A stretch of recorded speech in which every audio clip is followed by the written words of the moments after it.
Health news మీకోసం.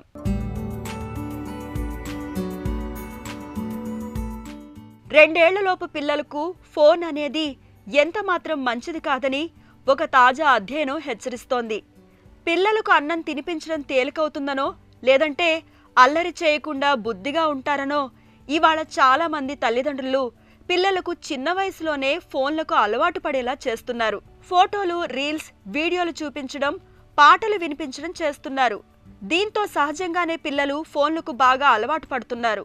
నిజానికి phone ఎక్కువగా చూసే పిల్లల్లో మాటలు రావడం ఆలస్యం అవుతుందని, ప్రవర్తనాపరమైన సమస్యలు పెరుగుతాయని ఇదివరకే గత అధ్యయనాల్లో వెల్లడైంది. తాజాగా ఈ అలవాటు పిల్లల్లో autism, attention deficit hyper activity disorder ADHD వంటి సమస్యలకు దారితీస్తున్నట్లు అమెరికాలోని డ్రక్సల్ యూనివర్సిటీకి చెందిన పరిశోధకుల అధ్యయనంలో తేలింది. ముఖ్యంగా ఏడాది నుంచి 2.5 ఏళ్లలోపు పిల్లలు టీవీ లేదా మొబైల్ పైన ఎంత సమయం గడుపుతున్నారనేది చాలా కీలకమని పరిశోధకులు చెబుతున్నారు. ఏడాది నుంచి పిల్లలు చురుగ్గా ఉంటారు, ఆడుకోవడానికి ఆసక్తి చూపిస్తుంటారు.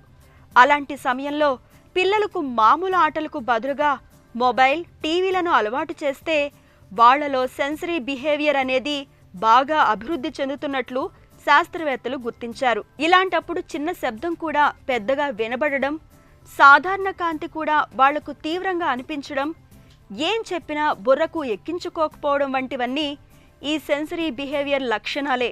ఒకవేళ పిల్లల్లో ఈ లక్షణాలు కనిపిస్తుంటే ముందుగా వాళ్లకి టీవీ, మొబైళ్లని దూరంగా పెట్టాలి. కాస్త ఊహ తెలిసిన పిల్లలకు ఫోన్ దూరంగా పెట్టడం కష్టమే, కానీ ఏడాది నుంచి 3 ఏళ్లలోపు పిల్లల్లో స్క్రీన్ టైంని అదుపు చేయకపోతే ఆటిజం లక్షణాలు వచ్చే అవకాశాలు ఎక్కువగా ఉంటాయని ఈ అధ్యయనం చెబుతోంది.